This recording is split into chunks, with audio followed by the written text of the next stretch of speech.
आज उसी से कर लेते हैं कि वो ईसीपी वालों ने फॉर्म 45 जो अपलोड किए वो देखे आपने? जी मैंने सबसे पहले तो जी बहुत शुक्रिया अपने शो में दावत देने का और आपको मुबारक हो जी, आप इस नए शो थैंक यू। की और इस चैनल पे आगाज की। जी मैंने सुना है जी कि बिल्कुल कल कोई खबर आई थी कि इस तरह फॉर्म 45 अपलोड हुए हैं जी इलेक्शन कमीशन की वेबसाइट। अच्छा, ये ना करें ना कि सिर्फ सुना है, आपको सुनने से आगे बढ़कर उसको देखना भी चाहिए था कि भाई जरा देख लें जिस पर इतना शोर हो रहा है। नहीं देखिए, ये बात ये है कि जो शोर करने वाले हैं वो ये तवक्को नहीं रख सकते कि जिस चीज का वो शोर मचाते रहें, जिस चीज का वो रोना धोना करते रहें, हर वक्त एक अटेंशन सीकिंग बिहेवियर के उनके उस बिहेवियर के मुताबिक हर वक्त उस तरफ पूरा मुल्क दौड़ता रहे। लोगों को और काम है, असेंबली अब आ गई है, वजीर आजम मुंतखब हो गए हैं, अवाम के मसाइल हैं, उस तरफ तवज्जो दें या कुछ मखसूस लोगों की रोने धोना जो 10 सालों से चल रहा है, हुकूमत में रहते हुए भी कंटेनर से नहीं उतर रहे थे, अब भी रो धो रहे हैं, तो अब उनके रोने धोने के पीछे तो हर वक्त नहीं रहा जा तो सकता। लेकिन उन फॉर्म 45 के अंदर साफ साफ टेम्परिंग नजर आ रही है कि अगर 173 को 973 कर दिया है या 173 के आगे एक और 1 लगा के 1173 कर दिया है, वो साफ नजर आ रहा है। It is obvious. बहुत सारे लोगों ने, बहुत सारे सहाफ़ियों ने, बहुत सारे मीडिया पर्सनालिटीज़ ने वो अपने ट्विटर पर, अपने इंस्टाग्राम्स पर लगा दिया है कि यार ये देख लो, दिस इज़ अ प्रॉब्लम। ये प्रॉब्लम किसी को क्यों नज़र नहीं आ रही जो सियासत वाले हैं या जिन्होंने चीज़ें देखनी है? ये वैसा देखिए, गुजारिश ये है, हम एक निज़ाम और एक आइन और कानून और एक सिस्टम के तहत चलते हैं ना जी। तो जहां पे ऐसे एतराजात हैं, जहां पे ऐसे किसी को कोई ग्लेयरिंग इश्यूज लग रहे हैं, तो बिल्कुल उस उम्मीदवार का, उस जमात का, उस कैंडिडेट का पूरा हक है कि जो लीगल फोरम्स मौजूद हैं वो उस पर जाके अपनी एक जिस तरह पिटीशन दायर करने का तरीका होता है, साथ एविडेंस पेश करने का तरीका होता है, आप करें। और ओपन कोर्ट्स में हियरिंग्स भी हैं, इलेक्शन कमीशन में जाएं, आप वहां के आउटकम से सेटिस्फाइड नहीं है तो सुपीरियर कोर्ट्स मौजूद हैं। तो एक निजाम मौजूद है जी, और उसमें बिल्कुल हक है हर कैंडिडेट का जो इलेक्शन लड़ा है कि वो जाके अपने एतराजात और अपना मुकदमा पेश करे। बिल्कुल सही बात है, उसके पास ये हक हासिल है। लेकिन लोगों को ये नज़र आता है कि ये कैसा इलेक्शन कमीशन है जिसको नज़र ही नहीं आ रहा कि ये इतने अच्छा, वो फॉर्म्स अपलोड भी करते हैं, फिर उसके बाद एतराज़ होता है जब शोर शराबा करते हैं लोग, फिर वो फॉर्म्स हटा भी लेते हैं। मतलब they are trying to do something but they are not able और they are not able to manage it properly. मुझे तो ये लग रहा है, बहुत सारे लोग ये सवाल उठा रहे हैं कि पीटीआई के इंट्रा पार्टी इंतखाबात दूसरी मरतबा भी जो हुए वो कह रहे हैं नहीं जी ये भी गलत है और हमने जो करवाया वो बिल्कुल सही है। तो इज दिस लॉजिकल? जी देखिए, वंस अगेन अगर इलेक्शन कमीशन की तरफ से कोई ऐसी चीज हुई है तो मैं फिर से दोहराऊंगा कि यकीनन आप उस पर, आपका भी हक है कि आप उसको निशानदेही करें, और जो कैंडिडेट्स हैं उनका भी हक है कि आप इलेक्शन कमीशन से नहीं सेटिस्फाइड तो आप सुपीरियर कोर्ट्स में चले जाएं, बेशक ये चीजें हाईलाइट करें। और देखिए दूसरी बात यह है कि अब मगर मैं साथ साथ ये जरूर कहना चाहूंगा कि पीटीआई वाले तो जी एक ऐसा गिरोह है जो कि नहीं, ये पीटीआई वाले एतराज नहीं उठा रहे, ये तो सारे जर्नलिस्ट उठा रहे हैं कि यार ये देखो ये फॉर्म आपने अपलोड किया, इस फॉर्म के अंदर ये साफ नजर आ रहा है। मतलब ये तो नहीं देखिए, अगर ऐसा है, देखिए मैं फिर से दोहराऊंगा, अगर ऐसा है लीगली जो कैंडिडेट्स हैं वो उसके ऊपर पिटीशन कर सकते हैं। जर्नलिस्ट अगर ये एतराजात उठाते हैं तो उसका जवाब भी बेहतर इलेक्शन कमीशन खुद ही दे सकेगा।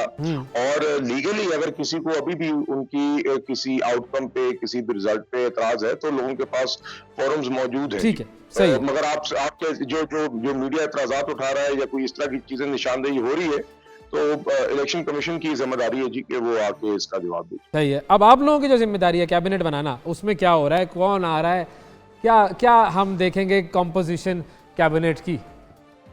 जी देखिए, ये मैं माजरत के साथ फिर से, अब आपने एक ऐसा सवाल किया है जिसका मैं किसी पोजीशन में नहीं हूँ जवाब देने की। उसकी वजह ये है कि कैबिनेट के फैसला वजीर आजम शहबाज शरीफ साहब ने हमारे कायद नवाज शरीफ साहब की गाइडेंस के साथ करना है जी। नवाज शरीफ साहब का अपनी फैसला होगा और शहबाज शरीफ साहब ने और नवाज शरीफ साहब ने कैबिनेट बनानी है।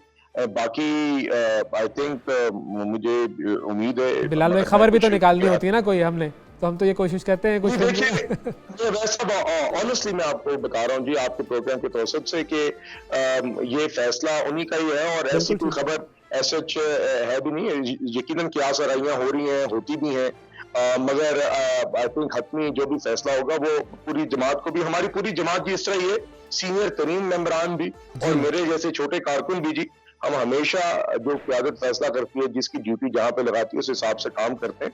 तो अब रेस्ट ऑफ द पार्टी इसी तरह ही जी, जो भी फैसला आएगा काबीना बिल्कुल का, सही उस है, वो सामने कबूल किया जाएगा। मुझे उम्मीद है कि ज़्यादा ताख़ीर नहीं होगी जी।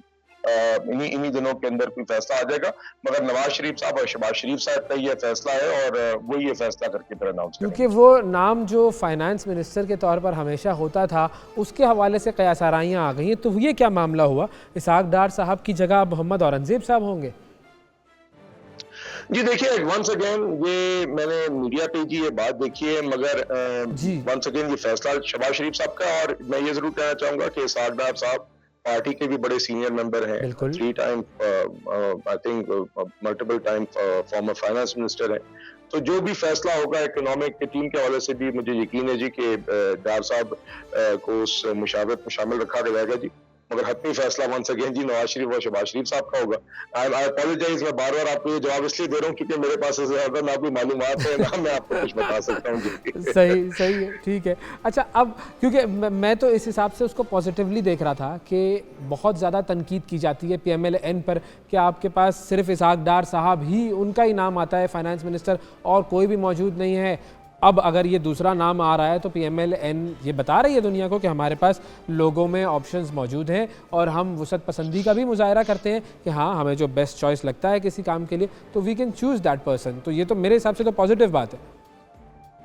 जी वैसा मेरा जी अब खुद भी पॉलिटिक्स में पार्टी में तजर्बा रहा है जी। मैं पहले भी गवर्नमेंट में कुछ एक्सपोजर मेरा रहा है जी। मैं आपको यकीन से बता सकता हूं जी कि PMLN के पास जो टीम है ना सिर्फ अब तजर्बाकार है बल्कि आप कहें कि उसके पास डेप्थ भी है एक इकोनॉमिक टीम के पास, और हमारे पास एक भी दीगर लोग मौजूद हैं जो कि मुख्तलिफ रोल्स अदा करते आए हैं और कर सकते हैं। तो इस बात पे PMLN बड़ा फख्र करती है जी कि ना सिर्फ लीडरशिप सतह पे नवाज शरीफ साहब, शहबाज शरीफ साहब, अब मरियम नवाज साहिबा पंजाब में she has made a great start, मगर साथ ही साथ जो हमारी सीनियर एक्टर है एहसन इकबाल साहब हैं, जी बिल्कुल।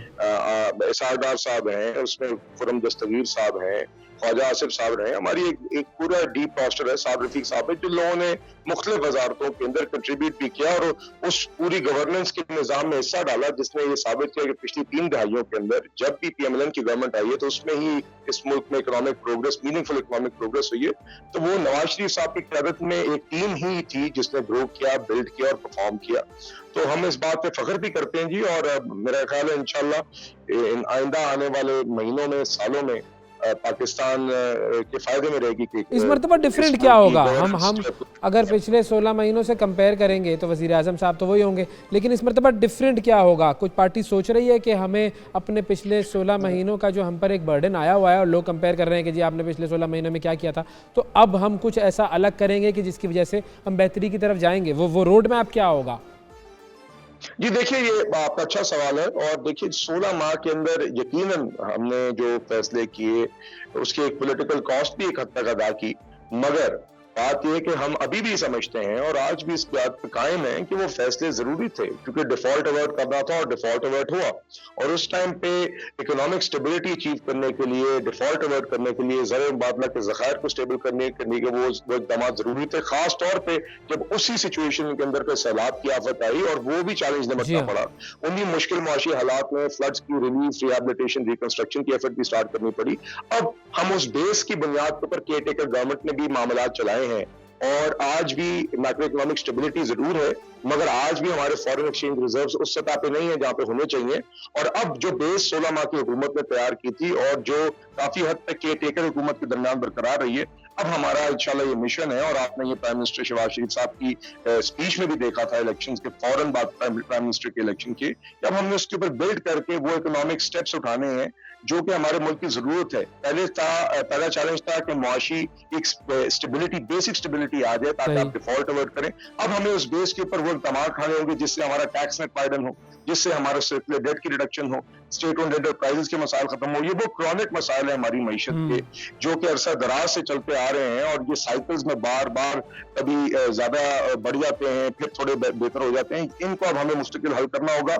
यही मुस्तकिल हल हमारी मईशत के मसाइल का हमारी तरजीह होगी ताकि आवाम को रिलीफ भी मिले, सस्टेनेबल इकोनॉमिक ग्रोथ हो, इंक्लूसिव इकोनॉमिक ग्रोथ हो, जिस ग्रोथ के अंदर आपके लोएस्ट जो इनकम के तबकात हैं वो भी सबसे ज्यादा फायदा उठाएं, इनक्वालिटी जो है उसमें रिडक्शन हो, पॉवर्टी जो है उसमें रिडक्शन हो, यही हमारा जी एम है और यही आपको हुकूमत फोकस करती हुई इन्हीं चीजों पर नजर आएगी और इसी पे काम करती हुई नजर आएगी। बिल्कुल ठीक है जी।